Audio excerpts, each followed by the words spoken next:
يا أيها الذين آمنوا اتقوا الله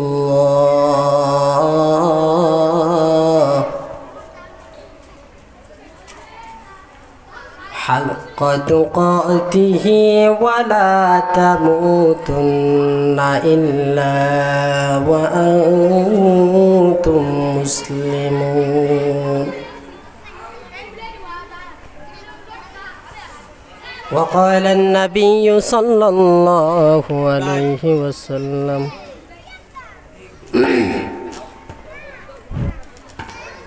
وقال النبي صلى الله عليه وسلم من دعا إلى أصبية فليس منا. قال رسول الله صلى الله عليه وسلم من قاتل على أصبية فليس منا. وقال رسول الله صلى الله عليه وسلم من مات على أصبية فليس منا. وقال تعالى في شان حبيبه ومعشوقه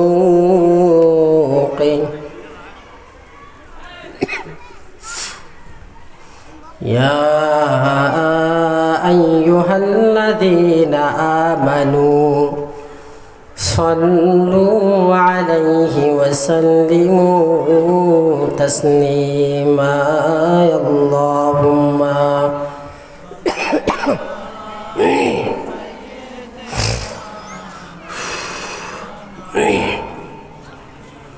وعلى آل سيدنا مولانا محمد. اللهم صل على سيدنا مولانا محمد وعلى آل سيدنا مولانا محمد. زمن খুশি জমিন খুশি আরো খুশি রাতের দিন এ ধরাতে তাশরীফ আনলেন রহমাতাল লিল আলামিন। আল্লাহুম্মা সাল্লি আলা সাইয়্যিদিনা মাওলানা মুহাম্মদ وعلى آل سيدنا مولانا محمد। দিবানিশি মনেরে আমার আর দিও না যন্ত্রণা ধনী যদি হইতাম আমি যাইতাম সোনার মদিনায়। আল্লাহুম্মা সাল্লি আলা সাইয়্যিদিনা মাওলানা মুহাম্মদ وعلى آل سيدنا مولانا محمد بلغ العلا بكماله كشف الدجى بجماله حسنت جميع خصاله صلوا عليه وآله رحم के सारे खजाना रहम के सारे खजाना या रब तूने ले लिया, रहम के सारे खजाना या रब तूने ले लिया, रहम अगर ना करो तुझसे रहम से कर किया, बलगल उला बिकमालिही कशफत दुजा बिजमालिही हसनत जमीअ खिसालिही सल्लु अलैहि व आलिही। दिल को कर रखना है रोशन, दिल को कर रखना है रोशन, कर लिया ज़म्बे तरीक, सौफ सफ़ा कर मेरा दिल, कर लेना तेरा करीब, बलगल उला बिकमालिही कशफत दुजा बिजमालिही हसनत जमीअ खिसालिही सल्लु अलैहि व आलिही। আলহামদুলিল্লাহ। পূর্ব হাজারীগঞ্জ ডক্টর ওবায়দুল্লাহ নুরানী হাফিজি কওমি মাদ্রাসার উদ্যোগে ও ফরজিবাড়ি জামে মসজিদ যুব কমিটির পক্ষ এলাকার ধর্মপ্রাণ মুসলমান ভাইদের চেষ্টা প্রশেষের বিনিময় আয়োজিত মাহফিলের 2 দিনব্যাপী মাহফিলের আজকে প্রথম দিনের সম্মানিত প্রধান মেহমান, দূর দূরান্ত থেকে আগত ইসলাম পিপাসু, ইমান পিপাসু দিনদার মুসলমান ভাইয়েরা, পর্দার অন্তর আড়ালের মা ও বোনেরা, আমরা সকলেই সর্বপ্রথম মহান রব্বুল আলামিনের দরবারে শুকরিয়া আদায় করি যে মহান রব্বুল আলামিন আমাদেরকে লক্ষ কোটি কোটি মানুষ থেকে যাচাই বাছাই করে মুষ্টিময় অল্প কিছু সংখ্যক লোককে দিনে হালকা দিন মজলিসে বসে আমি অধমের মুখ থেকে দিনে কিছু কথাবার্তা মোজাকারমূলক বলা আপনাদের মতো গণ্যমান্য ব্যক্তিবর্গদেরকে আমলের নিয়তে শ্রবণ করার মতো তৌফিক দান করেছেন। এই জন্যই সকলে দিল থেকে শুকর আদায় করে আলহামদুলিল্লাহ। সম্মানিত হাজিরিন, ওয়াজ মাহফিল উলামায়ে কেরামদের চেষ্টা কোশের মেহনত, দাওয়াতে তাবলীগের মেহনত, কিতাবাদি বই পুস্তক কোরআন এবং হাদিস, ধর্মীয় প্রতিষ্ঠান, মাদ্রাসা, বড় বড় শিক্ষা অঙ্গন, এগুলা সব কিছুর মূল সারমর্ম কথা হচ্ছে দুনিয়ার বুকে আনেওয়ালা সমস্ত মুসলমানরা, সমস্ত মানুষরা ইসলামের ভিতরে পরিপূর্ণভাবে প্রবেশ করো, বদ্দিনী নিজের মধ্য থেকে বের করে দাও। কোরআন হাদিস ইজমা কিয়াজ উলামায়ে কেরামদের বয়ান, মসজিদ মাদ্রাসা সব কিছু, এগুলা সব কিছুর মোট সারমর্ম কথা হচ্ছে এইটা, মুসলমান ইসলামের মধ্যে পরিপূর্ণ দাখিল হও, প্রবেশ করো, বদ্দিনী ছেড়ে দাও। এটাকেই আল্লাহ পাক রব্বুল আলামিন কোরআনে কারিমের মধ্যে বলেছেন যে ইয়া আইয়ুহাল্লাযীনা আমানুত্তাকুল্লাহ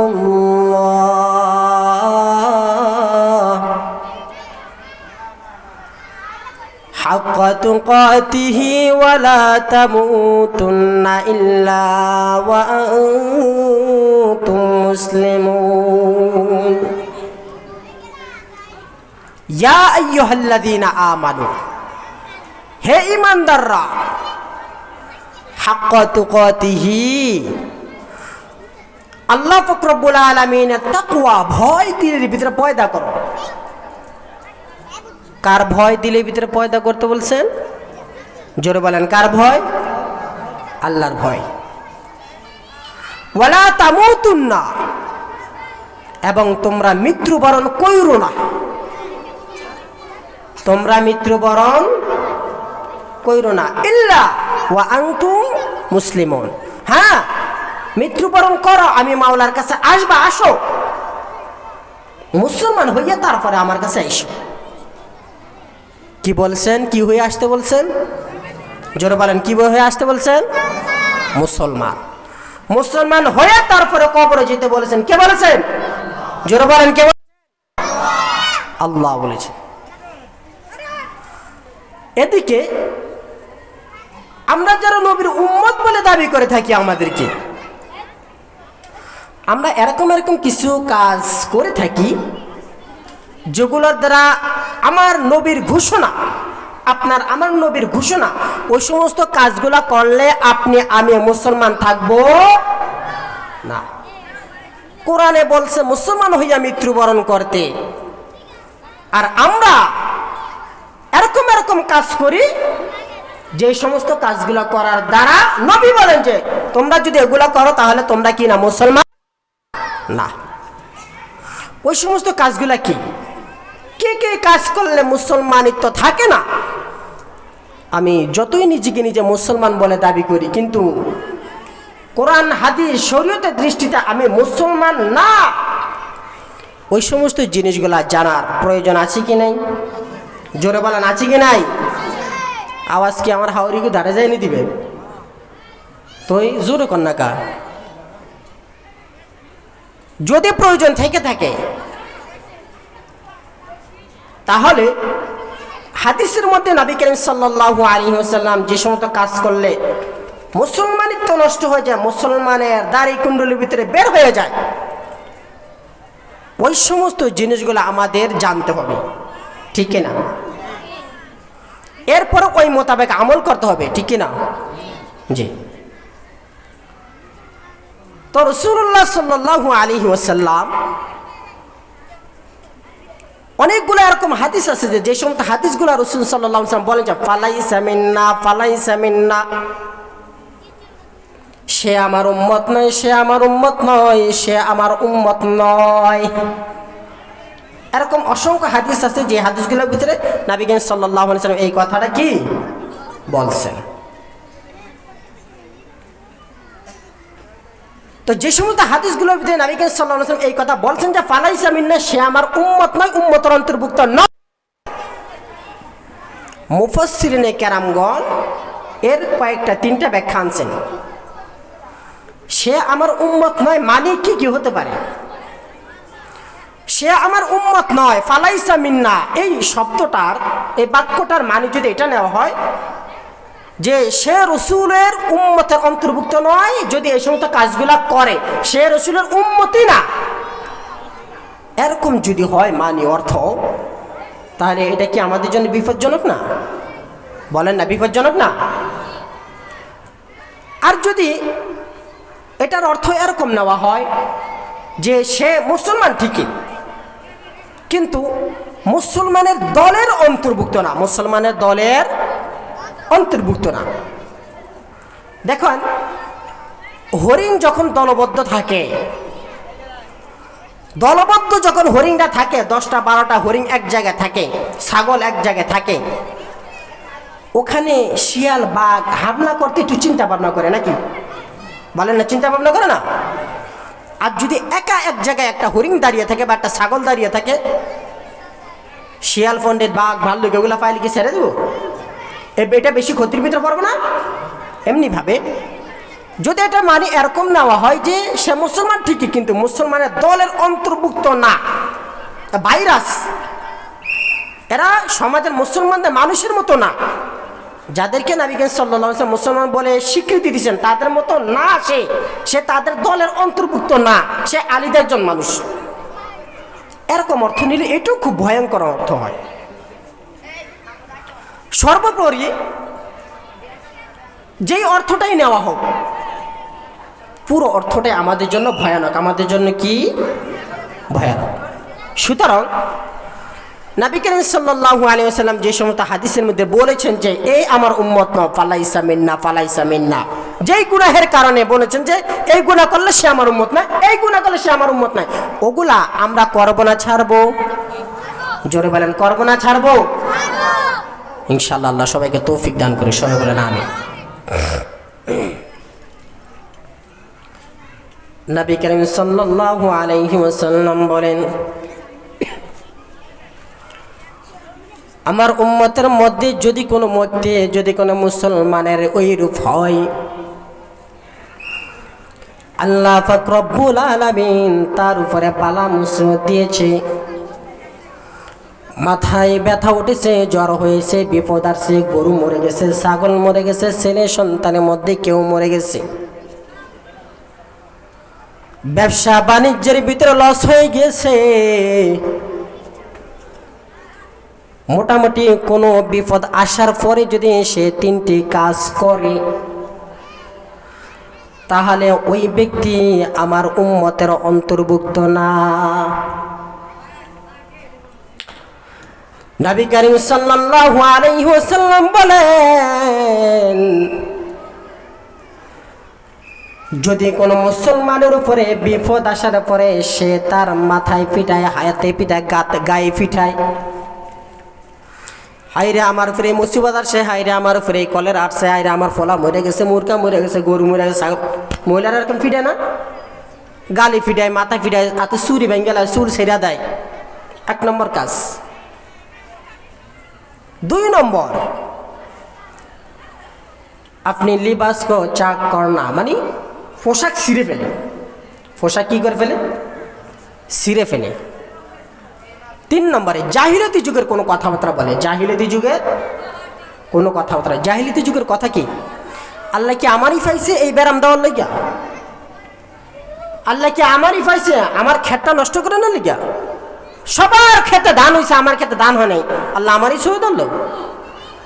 আমার ছেলেটাকে আল্লাহকে নিতে মনে হইল? অন্য কারো ছেলে সন্তানকে আল্লাহ চোখে দেখে না ভাই? এরকম বলে, আল্লাহ তোরতে হুদাবাদ খাই করে, তোর আল্লাহ নেয় না কা? জাহিলিয়াতি যুগের কথাবার্তাগুলা, এই সমস্ত কথাবার্তা যেই মুসলমান বলবে, নবী করিম সাল্লাল্লাহু আলাইহি ওয়াসাল্লাম বলেন যে কি সে আমার উম্মত না।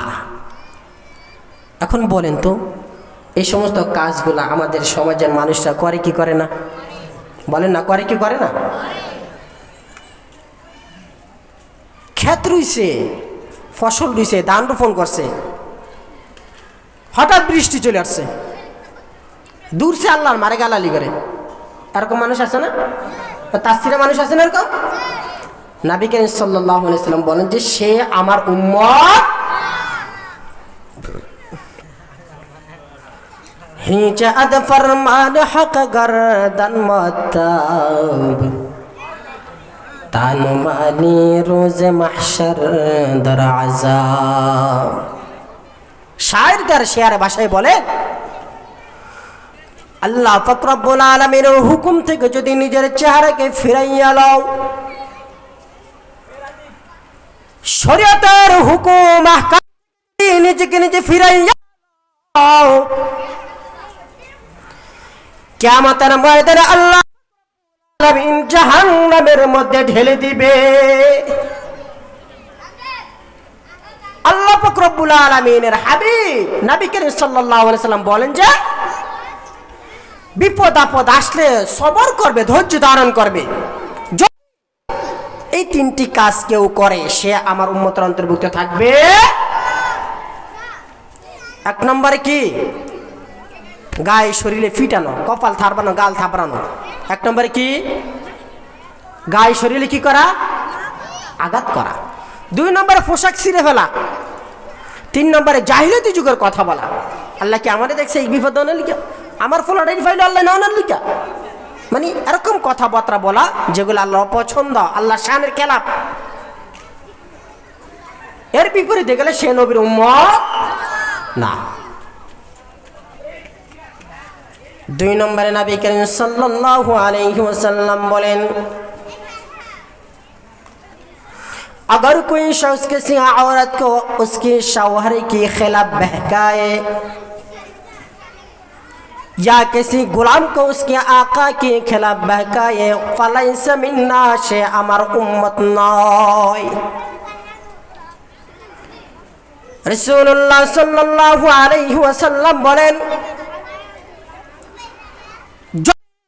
মুসলমান যদি কোনো বান্দা কোনো স্ত্রী লোককে, কোনো নারীকে, কোনো বধূকে তার স্বামীর বিরুদ্ধে লেলিয়ে দেয়, উস্কানিমূলক কথাবার্তা বলে, এবং যদি কোনো গোলামকে তার বিরুদ্ধে লেলিয়ে দেয়, তার মালিকের বিরুদ্ধে বেহকায়া উস্কানিমূলক কথা বলেছে, ওই ব্যক্তি আমার উম্মত নয়, ওই ব্যক্তি আমার উম্মত হতে পারে না। যদি কোনো মানুষ,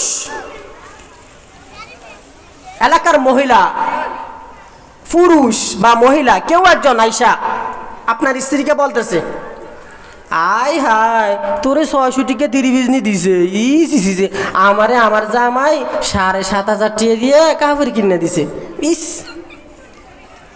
স্বামীর বিরুদ্ধে উস্কানিমূলক কথা বলছে কি বলে নাই? হায় হায় হায় ভাবি কিলা তো করতে ফিরিজ নাই, আর আঙ্গ হইতে আঙ্গলিকে ফিরিজ আনছে, ফিরিজ, উস্কানিমূলক কথা বলছে। হ্যাঁ তোর জামাই তোর এটা কিনে দেয় না, ওটা কিনে দেয় না, আঙ্গ হইতে আঙ্গলিকে কত কিছু আনছে, জাইপুর লিপস্টিক, সানাসুর, উস্কানিমূলক কথা বলছে। যদি কোনো নারী, যদি কোনো মুসলমান কোন স্ত্রী লোককে তার স্বামীর বিরুদ্ধে উস্কানিমূলক কথাবার্তা বলে, নবী করিম সাল্লাল্লাহু আলাইহি ওয়াসাল্লাম বলেন যে সে আমার উম্মত না। এমনি ভাবে মনে করেন কোন দোকানের চাকর, মুদির দোকানে আপনি দোকানদারি করতেছেন, আপনার একজন কর্মচারী আছে, ওই কর্মচারীকে অন্য একজন মানুষ হিসাবে বলতেছে, কি রে তোর বেতন নেই কত রে? কয় 5,000। 5,000 টাকা না, আমি তো তোর 7,000 টাকা হলে রাখতাম, আমি তোর এই সুযোগ দিতাম, এই সুযোগ দিতাম, এই সুযোগ দিতাম, তোর তো কত কষ্ট করে, তোর দিয়া কত কষ্ট, 3 রাত পর্যন্ত খাটায় তোর দিয়া, আমি তোর এত কষ্ট দিতাম না। তার মালিকের বিরুদ্ধে উস্কানিমূলক কথাবার্তা বলেছে। রাসূল সাল্লাল্লাহু আলাইহি ওয়াসাল্লাম বলেন যে এরকম ব্যক্তি আমার উম্মত হতে পারে। এই রোগটা আমাদের সমাজের ভিতরে আছে কি নাই বলেন, না আছে কি নাই? প্রথমত আপনার আমার ঘরের মধ্যেই আছে, মেয়ে বিবাহ দিছি, মাইয়া বিয়া দিছে, মেয়ে বিয়ে দেওয়ার পরে এই যে মুরবি কথা বলেন না আল্লাহর রাস্তায়, মেয়ে বিবাহ দেওয়ার পরে মেয়ে যখন বাপের বাড়িতে আসছে, কি লাগে দি তোর জামাই তোর ভালো জানিনি, তোর নন দিয়ে তোর লাই কেমন করে, তোর হাওড়ি তোর ভালো জানিনি, তোর হাওড়ি তোর এমন করেনি, যদি তোর লাগে কিছু কয় তুইও উল্টে উল্টে কবি, ছাড়বি না। কয় কি কয় না? স্বামীর বিরুদ্ধে উস্কানি দিছি কি দেয় নাই বলেন না, দিছি কি দেয় নাই? জামাইরে হস দিবে না, জামাইরে টাইটে রাখবে, হাটের মুঠো রাখবে, হাতের মুঠো রাখবে, না এ গড়ি দিয়ে ঘুরাবি, বলে কি বলে না? ঘরের ভিতরে সদাই থাকলেও কবি নাই, না থাকলেও কবি, টিয়া লাগলেও কবি লাগবো, না লাগলেও কবি লাগবো। তোর যদি কিছু কয় আমার এ কবি, তোর বাইরে ফাটামু, ওর গার মট কয় সুজন হরম দাদারে কয় না। নবী করিম সাল্লাল্লাহু আলাইহি সাল্লাম বলেন যে সে আমার উম্মত হতে পারে। আমাদের সমাজের মা বোনরা এই সমস্ত কাজগুলো সর্বপ্রথম বেশি করে থাকে নাকি? এমনি ভাবে আপনি কারো অধীনে চাকরি করতেছেন, আপনাকে আইসা আপনার মালিকের বিরুদ্ধে যদি কেউ এরকম উস্কানিমূলক কথা বলে, সেও নবীর উম্মত হতে পারে না। তাহলে এই সমস্ত কাজগুলা থেকে আমরা বিরত থাকতে হবে যদি নবী করিম সাল্লাল্লাহু আলাইহি সাল্লামের উম্মত হতে চাই। জনাবে নবী করিম সাল্লাল্লাহু আলাইহি ওয়াসাল্লাম বলেন, ও আমার উম্মতের নারীরা, ওই সমস্ত নারীরা আমার উম্মতের মধ্যে অন্তর্ভুক্ত নয়, আমার উম্মতের অন্তর্ভুক্ত নয়। যেই সমস্ত নারীরা নোহা করবে, নোহা বা ওই সমস্ত নারীদের নেক আমল আল্লাহ পাক রব্বুল আলামিন নষ্ট করে দিবে। যেই সমস্ত নারীরা নোহা করে, বেশি বেশি নোহা। নোহা কি? আরে আমার বাবা মরা গেছে গো, আমার বাবা আর ফিরাইব না গো, কয় না? এইভাবে কাঁদে না? কাঁদে না? জর্দার বাড়া একটা বাইর করে, কি এর বাড়া বা যা হেরে কিনে দিয়ে গেছে আর কি, হেডি বাইর করে। এই যে জর্দার বাড়া গো, আমার বাবাই কিনা গো দিছে গো, ওরে বাবা রে তুমি কই গেলা রে, কয় না? এরকম যদি কেউ করে, কোন নারী যদি এরকম করে, নবী করিম সাল্লাল্লাহু আলাইহি সাল্লাম বলেন, এক হাদিসের ভিতরে আছে যে ওই নারীর আমল আল্লাহ পাক রব্বুল আলামিন নষ্ট করে দেন। আরেকটা হাদিসের ভিতরে আছে যে সে নবীর উম্মতের অন্তর্ভুক্ত হতে পারে। তাহলে ছেলে সন্তান মারা গেছে, বিপদ আপদ আসছে, মানুষের মনে শোক আসছে, কান্নাকাটি কি বন্ধ করে দিব? না, কান্নাকাটি করার অধিকার শরীয়তে দিচ্ছে, সিস্টেমও দিছে। চোখে দিয়ে পানি আসতে পারে, কান্নাকাটি হতে পারে, কান্নাকাটি করতে পারে, মায়া মোহাব্বত লাগতেই পারে, মনে কষ্ট আসতেই পারে, কান্না করতেই পারে, কিন্তু এইভাবে না। নবী করিম সাল্লাল্লাহু আলাইহি ওয়াসাল্লামের মেয়ে হযরত কুলসুম রাদিয়াল্লাহু তাআলা আনহার মেয়ে যখন ইন্তেকাল করেছে, রাসূলুল্লাহ সাল্লাল্লাহু আলাইহি ওয়াসাল্লাম সেখানে গেলেন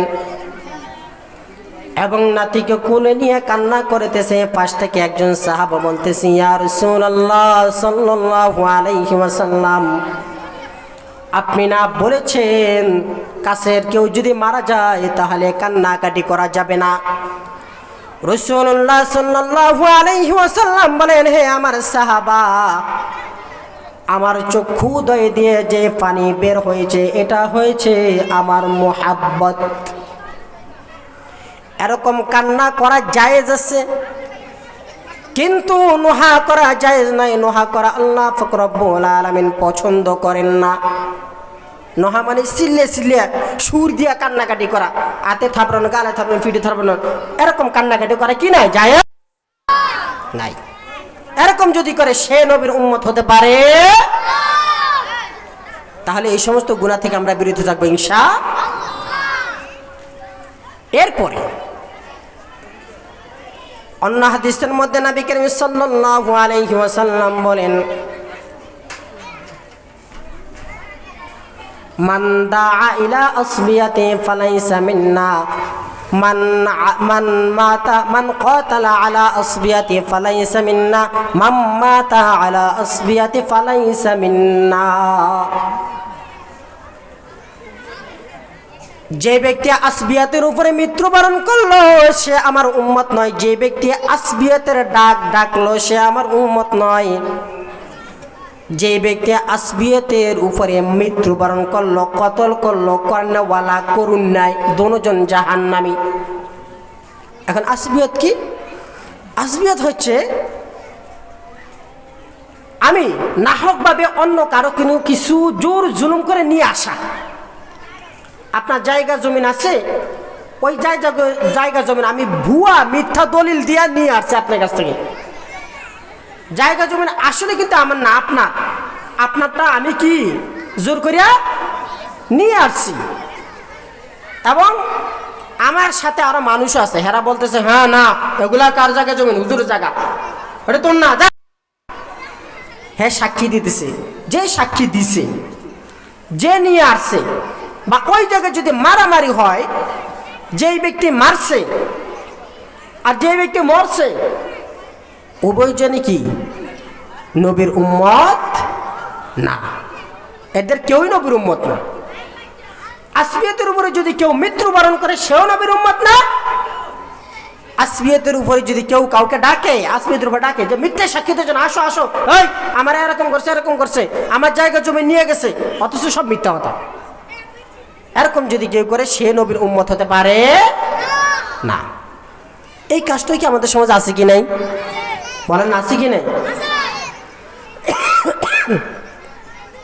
অন্যের জায়গা জমি নিয়ে যায়, ওই মানুষটা দুর্বল দেখে সে কিছু বলতে পারতেছে না, আমি শক্তি খাটিয়ে তার জায়গা জমিনগুলো নিয়ে আসতেছি বুয়া মিথ্যা দলিল দিয়া। রাসূল সাল্লাল্লাহু আলাইহি সাল্লাম বলেন যে তুই আমার উম্মত না।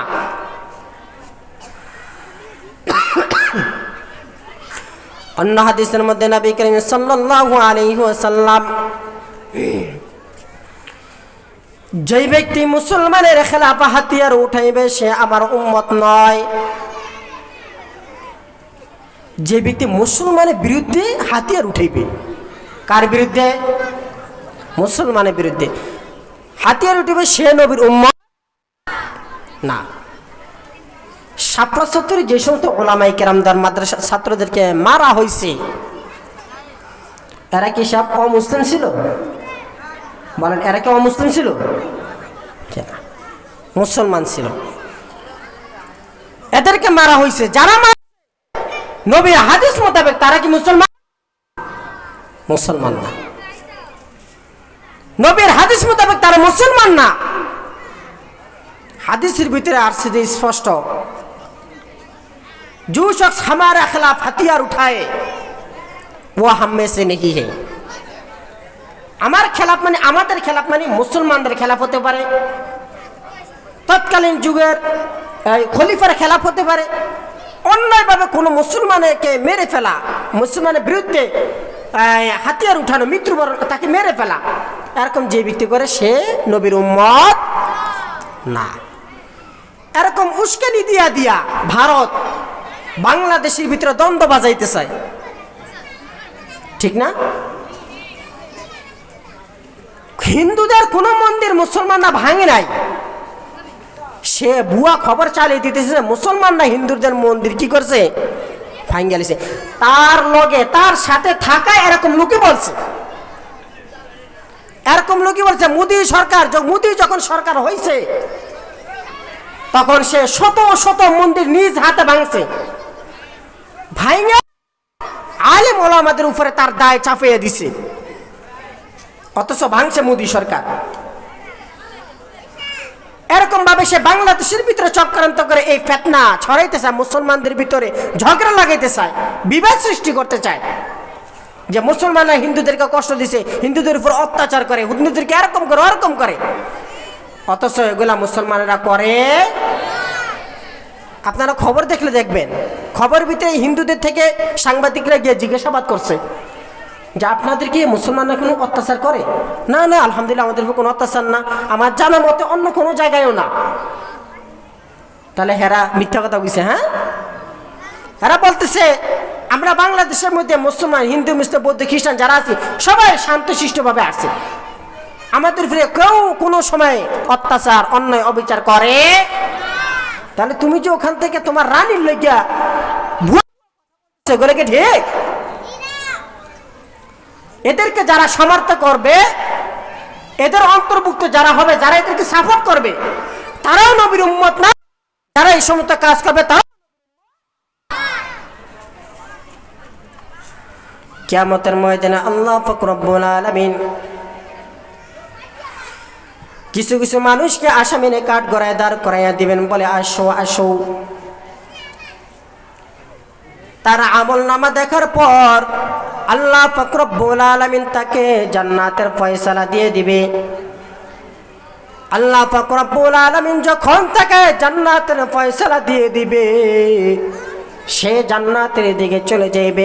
এমন সময় শত শত মানুষ তাকে চারিপাশে দিয়ে বেষ্টন করে রাখবে এবং বলবে তুমি কোথায় যাচ্ছ ভাই? সে বলবে আল্লাহ আমাকে জান্নাতের ফয়সালা করে দিয়েছে, আমি জান্নাতে যাচ্ছি। তখন তারা বলবে আরে ভাই দাঁড়াও দাঁড়াও, কখন তুমি জান্নাতে যাইবা তার চিন্তা হবে পরে, আগে তুমি আমাদের পাওনাগুলা দিয়ে যাও। তখন ওই লোক বলবে যে ভাই কিসের পাওনা, কিসের পাওনা? তখন একজন বলে উঠবে যে দুনিয়ার বুকে তুমি তুমি আমাকে অন্যায়ভাবে মেরেছো। আমি দুনিয়ার বুকে দুর্বল ছিলাম, তোমাকে কিছু বলতে পারিনি, আজকে কিয়ামতের ময়দানে তোমাকে ধরলাম। আরেকজনে বলবে যে তুমি অমুক সময় অমুক বাজারের মধ্যে আমাকে অপমান অপদস্থ করেছো, আমি তোমাকে কিছুই বলতে পারি নাই, আজকে কিয়ামতের ময়দানে সেই হিসাব তুমি আমাকে দিয়ে যাও। আরেকজন বলবে তুমি কাল দুনিয়ার জমিনের বুকে আমাকে আমার সাথে মিথ্যা ব্যবহার করেছো, আমাকে অন্যায়ভাবে অবিচারভাবে মেরেছো, আমার বিরুদ্ধে মিথ্যা মামলা দিয়েছো, আমি এই দুনিয়ার বুকে তোমাকে কিছু বলতে পারি নাই, আজকে কিয়ামতের ময়দানে আমি তোমাকে ছাড়বো না। আল্লাহ পাক রব্বুল আলামিন জানা সত্ত্বেও ফেরেশতাদেরকে জিজ্ঞাসা করবেন, হে আমার ফেরেশতারা, এখানে এত হট্টগোল কেন চলতেছে? তখন ফেরেশতারা বলবেন, ইয়া রব্বুল আলামিন, আপনার ওই জান্নাতি লোকের কাছে ওই সমস্ত লোকরা নাকি কি পাইবে, এই জন্য তারা তাকে ঘেরাও করে ধরে আসছে। তখন আল্লাহ পাক রব্বুল আলামিন বলবে, কি পাইবে, কি পাইবে? আমি তো তাকে জান্নাতের ফয়সালা দিয়ে দিয়েছি, সে এখন জান্নাতে চলে যাইবে, তাকে কেন ডিস্টার্ব করা হচ্ছে? তখন আল্লাহ পাক রব্বুল আলামিনকে ফেরেশতারা বলবেন, ইয়া রব্বুল আলামিন, এই ব্যক্তি দুনিয়ার বুকে মানুষের উপরে জুলুম করেছে, মানুষের উপরে অন্যায়ভাবে জায়গা জমি নিয়ে গিয়েছে, মানুষের উপরে মিথ্যা মামলা দিয়ে হয়রানি করেছে, কষ্ট দিয়েছে, পেরেশানি করেছে, নিন্দা করেছে, অপমান অপদস্থ করে, তারা দুনিয়ার বুকে দুর্বল থাকার কারণে কিছুই করতে পারে নাই। আজকে কিয়ামতের ময়দানে তারা আপনার কাছে বিচার দায়ের করতেছে। তখন আল্লাহ পাক রব্বুল আলামিন বলবেন, আচ্ছা তাহলে যে সমস্ত পাওনাদাররা রয়েছে তাদের আমল নামায় ওই জান্নাতি ব্যক্তির আমলগুলা দিয়ে দাও। এরকম দিতে দিতে দিতে পাওনাদার শেষ হবে না, তার আমল শেষ হয়ে যাবে। এরপরে আল্লাহ পাক রব্বুল আলামিন বলবে যে ওই ব্যক্তি যে সমস্ত পাওনাদাররা রয়েছে ওই সমস্ত পাওনাদারের গুনাহ ওই জান্নাতি ব্যক্তির আমল নামায় দিয়ে চাপাইয়া দাও এবং তাকে জাহান্নামের ভিতরে পাঠাইয়া দাও। দুনিয়ার বুকে অপমান অপদস্থ করছে মানুষকে, শত শত নেক আমল নিয়ে গেছে, কিন্তু কোনো নেক আমল কাজে আসে নাই। আল্লাহ পাক রব্বুল আলামিন হাবিব বলেন যে এই সমস্ত মানুষ যারা মানুষের উপর জোর জুলুম করবে, অত্যাচার করে, তাদেরকে যারা সাপোর্ট করে তাদের আমল নামায় ওই ব্যক্তি যত আকাম কুকাম করবে সমস্ত আকাম কুকামের পার্সেন্টেজ তাদের আমল নামায় দিয়ে দেওয়া হবে। আপনি আমাকে ভোট দিচ্ছেন, ভোট দিয়ে জিতাই দিচ্ছেন, আমার এখন হাতে পাওয়ার আইছে, ক্ষমতা আসছে, আমি ওই জায়গায় যে আকাম কুকাম করতেছি, আপনি মসজিদে বসে নামাজ পড়তেছেন, তাহাজ্জুদ পড়তেছেন, কোরআন তেলাওয়াত করতেছেন, আপনি ওই আকাম কুকামের ধারও যান নাই।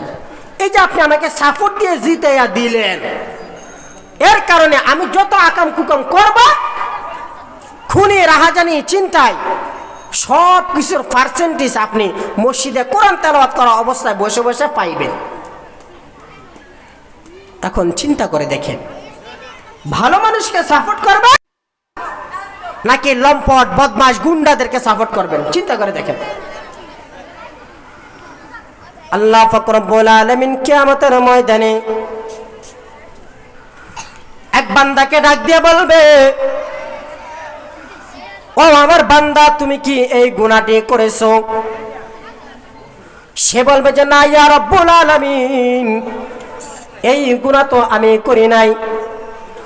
আরেকটা গুনাহ দেখাইয়া গুনাহটি কি তুমি করেছো? সে বলবে যে না ইয়া রব্বুল আলামিন, আমি করি নাই। আরেকটা গুনাহ দেখাইবে, রব্বুল আলামিন, জানি না এই গুনাহগুলা কোথায় থেকে আসছে, কিন্তু আল্লাহ আমার কাছে আমি এই সমস্ত গুনাহগুলা করি নাই। তখন আল্লাহ পাক রব্বুল আলামিন বলবে, হে আমার বান্দা, আমি এরকম একজন যে কোনো মানুষের উপরে কিঞ্চিত পরিমাণে জুলুম করে থাকি না। আমি তোমার সাথে যে ফেরেশতা বুকে ছেড়ে দিয়েছি, ওই সমস্ত ফেরেশতারা তোমার এই গুনাহগুলা লিপিবদ্ধ করে রেখেছে। আজকে কিয়ামতের ময়দানে আমি তোমাকে দেখাইছি, তুমি বলতেছো এই গুনাহ করো নাই, ঘটনা কি? তখন আল্লাহ পাক রব্বুল আলামিন বলবেন, শোনো বান্দা, তোমার তো স্মরণ নাই, তুমি এরকম একজন মানুষকে নেতা বানাইছো, এরকম একজন মানুষকে লিডার বানাইছো, এরকম একজন মানুষকে সমর্থন করেছো, যেই মানুষ অন্যান্য জায়গায় গিয়ে চিন্তায় খুনি রাহানা জানি অনেক কতই না গুনার কাজ করেছে, ওই সমস্ত কাজের পার্সেন্টেজ তোমার আমল নামায় আমার ফেরেশতারা যোগ করে দিয়েছে। কেন যোগ করছে? তুমি তার সাপোর্ট কইরা ক্ষমতায় তার হাতে দিয়ে দিছো, সে হুকুম করছে, আমল নামায় যোগ হয়ে গেছে, অথচ তুমি এগুলো কিছুই করো নাই। তাহলে রাসূল সাল্লাল্লাহু আলাইহি ওয়াসাল্লাম বলেন যে ব্যক্তি মানুষের উপরে জবরদস্তি করবে, জোর জুলুম করবে, অন্যায় অবিচার অত্যাচার করবে, সে আমার উম্মত।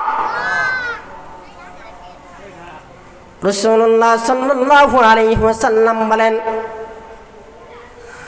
মান লাম ইয়ারহাম সাগীরানা ওয়া ইউকির কাবীরানা ফালাইসা মিন্না। যে ব্যক্তি ছোটকে স্নেহ করবে না এবং বড়কে সম্মান করবে না, সে আমার উম্মত হতে পারে না। ছোটকে স্নেহ করতে হবে। আপনার ছেলে, আপনার ছাত্র বা আপনার বয়সে কম এলাকার কোনো মানুষ, তার সাথে খারাপ ব্যবহার করতেছেন, তুই তাঙ্গারি করে ভাষা করতেছেন, এরপরে আপনি মুরব্বী, এর কাছ থেকে সম্মানের আশা করতেছেন, জীবনে পাইবেন? বলেন না পাইবেন? ইসলামের দৃষ্টিতে সম্মানের সর্বোচ্চ একদম উঁচু শব্দ হচ্ছে আসসালামু আলাইকুম ওয়া রাহমাতুল্লাহ। এটা হচ্ছে সম্মান করার সবচেয়ে উঁচু শব্দ, বাক্য, তরিকা, নিয়ম। তো সুন্নত হচ্ছে বড়রা ছোটদেরকে সালাম দেবে, আর আদব হচ্ছে ছোটরা বড়দেরকে সালাম দেবে। এখন বলেন সুন্নত বড় না আদব বড়? সুন্নত বড় না আদব? সুন্নত বড়। তাহলে সুন্নত যদি বড় হয়, আমরা বড়রা যারা আছে তারা ছোটদেরকে সালাম দিতে হবে, আর আদব হচ্ছে ছোটরা বড়দেরকে সালাম দেবে। এখন আমরা ছোটরা যদি আমাদেরকে সালাম না দেয়, আমরা উল্টা তাদেরকে গালমন্দ করি, রাগারাগি করি, সাগাসাগি করি। এটার দ্বারা তো সে আদব ভদ্রতা শিখবে না। এটার দ্বারা তো আপনি তাকে স্নেহ করছেন, যে স্নেহ করা হয় না। আপনি পিতা বলে আপনি যাই বলে তাই করবেন, আপনার অধীনে একজনে চাকরি করে বলে আপনি যাই বলে যা মন চায় তাই ভাষা করবেন, দোকানে কর্মচারীর সাথে আপনি খারাপ ব্যবহার করবেন, তাকে জুলুম করবেন, তার উপরে জুলুমের স্টিমরোলার চালাইবেন, কারণ আপনার চাকরি করে দিছে এই কারণে। তথা আপনি তো স্নেহ করেন না। যদি স্নেহ না করে থাকেন তাহলে তো আপনি নবীর উম্মত না। আর ছোটরা যদি বড়দেরকে সম্মান প্রদর্শন না করে, সম্মান মানে একদম ছোটরা বড় করে সম্মান করবে, আমার বড় আমার বাবা, আমার বাবার বড় আমার দাদা, আমার দাদার বড় দাদার বাবা, দাদার বাবা দাদার বাবা, ভেবে না। মুরব্বীদেরকে সম্মান প্রদর্শন করতে হবে। অনেক মুরব্বীরা এরকম আছে, তারা যখন যুবক ছিল তখন তাদের অনেক ক্ষমতা ছিল, দাপট ছিল, পাওয়ার ছিল না? তারা বুড়া ডুলে গেছে, সামরা ডুলে গেছে, এখন হ্যাগরে কেউ চেনে না। এর সম্মানে বেশি উপযুক্ত। আল্লাহর হাবিব জামে নবী করিম সাল্লাল্লাহু আলাইহি ওয়াসাল্লাম বলেন, যদি কোনো বৃদ্ধ লোক, বয়স্ক পাকনাওয়ালা, চুল পাকনাওয়ালা লোক মাওলা পাক রব্বুল আলামিনের কাছে কোনো কিছু চায়, আল্লাহ পাক রব্বুল আলামিন লজ্জা বোধ করেন ওই জিনিসটা যতক্ষণ পর্যন্ত তাকে না দিবে, অতক্ষণ পর্যন্ত আল্লাহ পাক রব্বুল আলামিন শান্তি পান না। কোন মুরব্বী মানুষ যদি আল্লাহ পাক রব্বুল আলামিন কোনো কিছু চায়, দাড়ি পাকনাওয়ালা মুরব্বী, আল্লাহ লজ্জা বোধ করে। কোনো কিছু চাইলে হেরে না দিয়ে খালি হাতে ফিরাইতে পারেন। যে মুরব্বীকে আল্লাহ সম্মান করে, ওই মুরব্বীকে আমি আর আপনি সম্মান করতে পারবো না? তো মুরব্বীদেরকে সম্মান প্রদর্শন করতে হবে, ছোটদেরকে স্নেহ করতে হবে। যদি এর বিপরীত করি তাহলে আমি আপনি নবীর উম্মত হতে পারবো না। এরপরে রাসূলুল্লাহ সাল্লাল্লাহু আলাইহি ওয়াসাল্লাম আরেকটি হাদিসের ভিতরে বলেন যে ব্যক্তি ইসলামের কোনো হুকুম আহকামকে, বিষয়কে ছোট মনে করলো, অপছন্দ করলো। ইসলামের কোনো বিষয়কে কি করলো? এই মেয়ে কথা কন্যাকে কি করলো?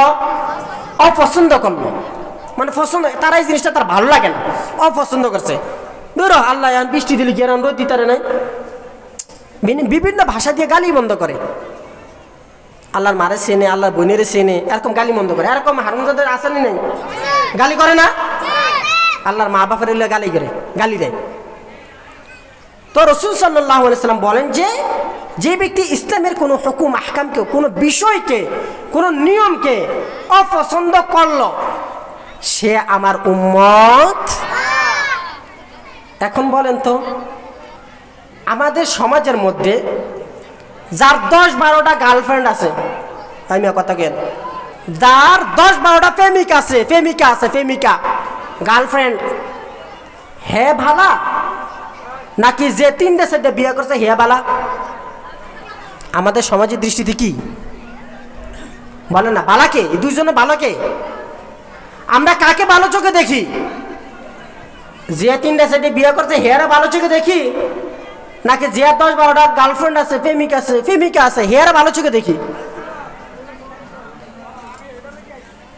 সমাজের মানুষ যে 2-3টা বিবাহ করছে তাকে খারাপ মনে করে, বলে যে নজর খারাপ, চোখ খারাপ, 3-4টা বিয়া করছে, লুচ্চা হেয়া।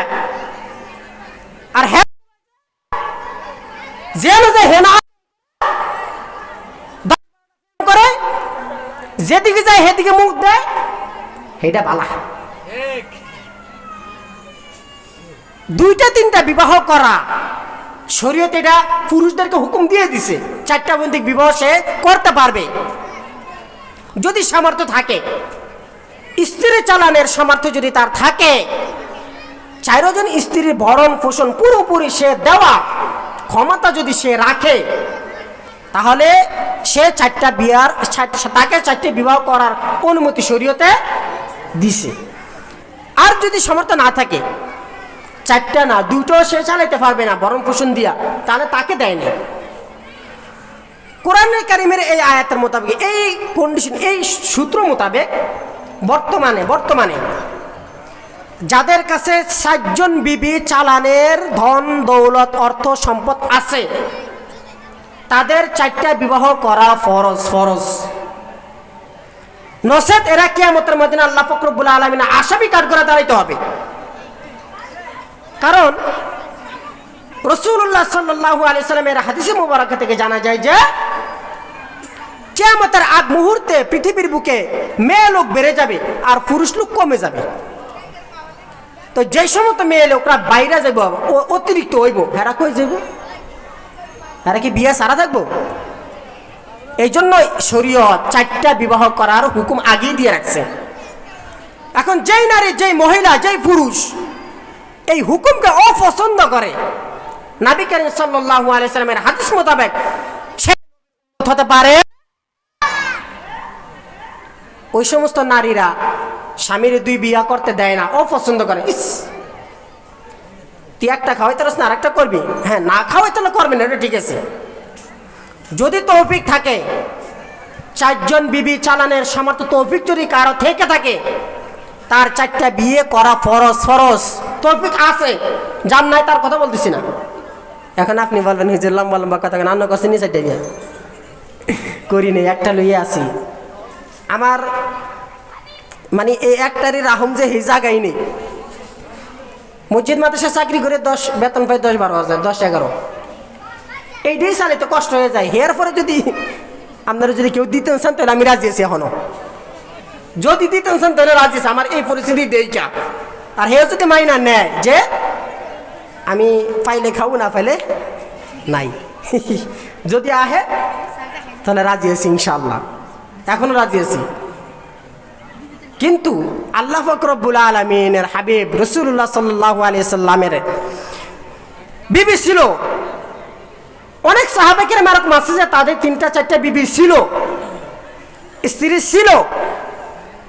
ঘটনা এরকম আছে না? মুসলমান হয়েছে, এখন তার স্ত্রী তাকে ছেড়ে চলে গেছে। আরেক সাহাবী আয়েশা বলতেছে আমার 4 জন বউ আছে, যেটা ভাল লাগে এটা লয়ে যায়, এটা আমি তালাক দিন তোর লইয়া।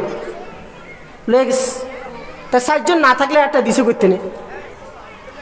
তো যে সমস্ত মা বোনরা এটাকে অপছন্দ করে যে তার স্বামী 2-3টা বিবাহ করুক, সেইটা যদি না চায়, মানে মোটামুটি এই শরীয়তের হুকুমটাকে যদি অপছন্দ করে, নবী করিম সাল্লাল্লাহু আলাইহি ওয়াসাল্লাম বলেন যে ফালাইসা মিন্না, সে আমার উম্মতের অন্তর্ভুক্ত না।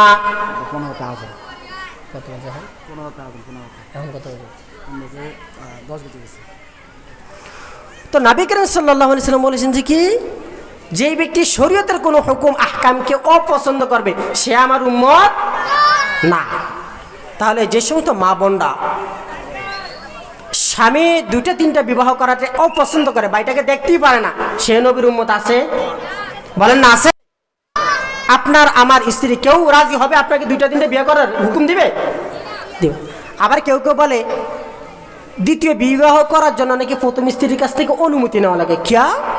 এটা কই ফিসেন? আবার অনুমতি কেন লাগবে এর কাছ থেকে? আপনি পড়াবেন, আপনি খাওয়াবেন, আপনি সব কিছু করবেন, তার কাছ থেকে কেন অনুমতি লাগবে? সে কি খাওয়াবে? সে কি খাওয়াইবে? যাই হোক, যদি কোনো ব্যক্তি ইসলামের কোনো হুকুম আহকামকে অপছন্দ করলো, এই রে শীতের মধ্যে ফজরের নামাজটা কি রে, দূর ফজর নামাজ পড়তে মনছে না, ভাল লাগে না, মানে ফজর নামাজটা যদি না থাকতো, কোরবানি যদি না থাকতো, যাকাত আদায় করার জন্য না থাকতো, মাদ্রাসার লিগে চাঁদা তুলতে। এক জায়গায় ঘটনা শুনলাম যে এক দোকানে কালেকশনের মাদ্রাসা চাঁদার জন্য যে গেছে, ছাত্রদেরকে ঝাড়ু দিয়ে দূরান দিছে, ঝাড়ু দিয়ে ছাত্রদেরকে লড়ান দিছে। হ্যাঁ, এই কাজটাকে পছন্দ করছে না অপছন্দ করছে? অপছন্দ করছে। মাদ্রাসা মসজিদের এই সমস্ত জিনিসগুলা, মাদ্রাসা মসজিদ আপনাদের টাকা দিতে চলে নাকি? আপনারা 5 টাকা 10 টাকা 20 টাকা দেন, এগুলো দিয়ে মাদ্রাসা চলে। এই যে মাহফিলের বিপুল খরচ, বক্তাদের খরচ, লাইটের খরচ, প্যান্ডেলের খরচ, গাড়ি ভাড়া খরচ, মানে বিভিন্ন রকমের খরচ আছে। এই সমস্ত খরচগুলো আপনাদের টাকা দিয়েই হয়। এটা ভালো কাজ না খারাপ কাজ? ভালো কাজ। এই ভালো কাজটা করতে গিয়ে তাদেরকে ঝাড়ু দিয়ে জুতা দিয়া দূরণ দিতেছে, কাজটা কি ভালো করছে না খারাপ করছে? এটাকে পছন্দ করছে না অপছন্দ করছে? তাহলে সে নবীর উম্মত হতে পারে? আল্লাহ পাক রব্বুল আলামিন কোরআনে কারীমের মধ্যে বলেন, ইয়া আইয়ুহাল্লাযীনা আমানুত্তাকুল্লাহ হাক্কা তুকাতিহি ওয়া লা তামুতুন্না ইল্লা ওয়া আনতুম মুসলিমুন। হে আমার ঈমানদাররা, হে মুসলমানরা, আল্লাহ পাক রব্বুল আলামিনকে ভয় করো, আল্লাহ পাক রব্বুল আলামিনের তাকওয়া দিলের ভিতরে পয়দা করো। লা তামুতুন্না, মৃত্যুবরণ কইরো না ইল্লা ওয়া আনতুম মুসলিমুন, হ্যাঁ মৃত্যুবরণ করো মুসলমান হইয়া, তারপরে মৃত্যুবরণ করো। রাসূলুল্লাহ সাল্লাল্লাহু আলাইহি ওয়াসাল্লামের অসংখ্য হাদিসে মুবারকা থেকে জানা যায় যে এই কাজ করলে নবীর উম্মত হওয়া যাবে না, এই কাজ করলে নবীর উম্মত হওয়া যাবে না। যদি মুসলমান ওই কাজগুলা করো, আল্লাহ পাক রব্বুল আলামিনের হাবিবের ভাষা অনুযায়ী তুমি তার উম্মত নয়। কিয়ামতের ময়দানে হাউজে কাউসারের গোড়ায় যখন যাইবা, নবী করিম সাল্লাল্লাহু আলাইহি ওয়াসাল্লাম হাউজে কাউসারের পানি পান করাইবেন না, আর সে আজমের নিচে পায়া ছায়া পাইবে না, কবরের জগতের মধ্যে মুনকার নাকিরের সওয়ালে জমা আসান হইবে না। দুনিয়ার বুক থেকে যখন বিদায় নিয়ে যাইবা, কবরের জগতে যখন মুসলমান তোমাকে রাখা হইবে, তুমি তো নবীর উম্মত না, তুমি তো নবীর উম্মত না, তুমি এরকম কিছু গুনাহ করেছো, যে সমস্ত গুনাহ করার কারণে নবীর উম্মত থেকে বের হয়ে গিয়েছো। এই পাশের মাঠে এরকম চাপ দিবে রে মুসলমান, এক পাজরের হাড় আরেক পাজরের ভিতরে ঢুইকা যাইবে, জাহান্নামের ভিতরে ফেলে দেওয়া হইবে। ফুলসিরাতের পোল যখন পাড়ি দিবা, তখন কেটে কেটে টুকরো টুকরো হয়ে জাহান্নামের মধ্যে পয়রা যাইবা।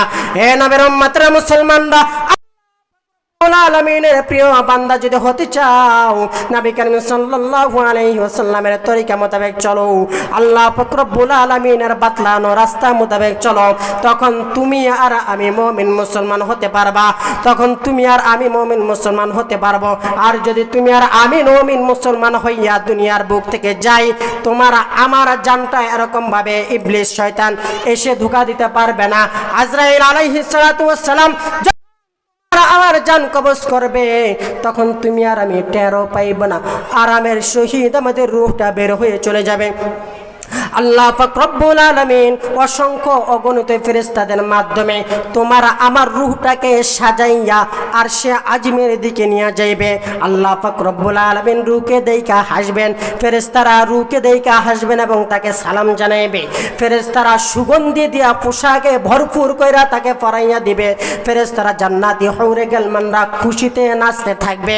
আগমনের সুসংবাদ যখন তারা শুনবে, পুরো জান্নাতকে সুসজ্জিত করে ফেলবে, তখন ফেরেশতারা যখন তোমাকে আরশে আজিমের দিকে নিয়ে যাইবে, আল্লাহ পাক রব্বুল আলামিন তোমার আমলনামা দেইখা তোমাকে যাচাই বাছাই কইরা আল্লাহ পাক রব্বুল আলামিন সবুজ একটি পাখির সুরত দিয়া দিবে। ওই সবুজ পাখির ভিতরে তোমার রূহটাকে ঢুকাইয়া আল্লাহ পাক রব্বুল আলামিন আরশে আজিমের নিচে স্থান কইরা দিবে।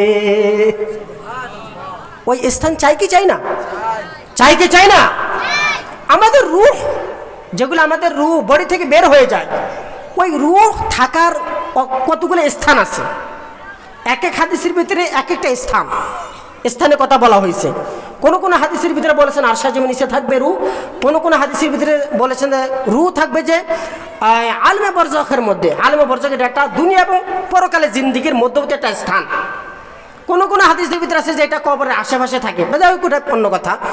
তো যদি আমরা মুসলমান হয়ে মারা যাই, তাহলে আল্লাহ পাক রব্বুল আলামিন কিয়ামতের ময়দানে আমাদেরকে জান্নাতের সুসংবাদ দিয়ে দেবেন। বলেন আমিন। যা বলা হয়েছে তার বিষয়ে সর্বপ্রথম আমাকে এবং আপনাদের সবাইকে আমল করার তৌফিক দান করুক। আমিন। ওয়া মা আলাইনা ইল্লাল বালাগ ওয়া আখিরু দাওয়ানা আলহামদুলিল্লাহি রাব্বিল আলামিন। কালকে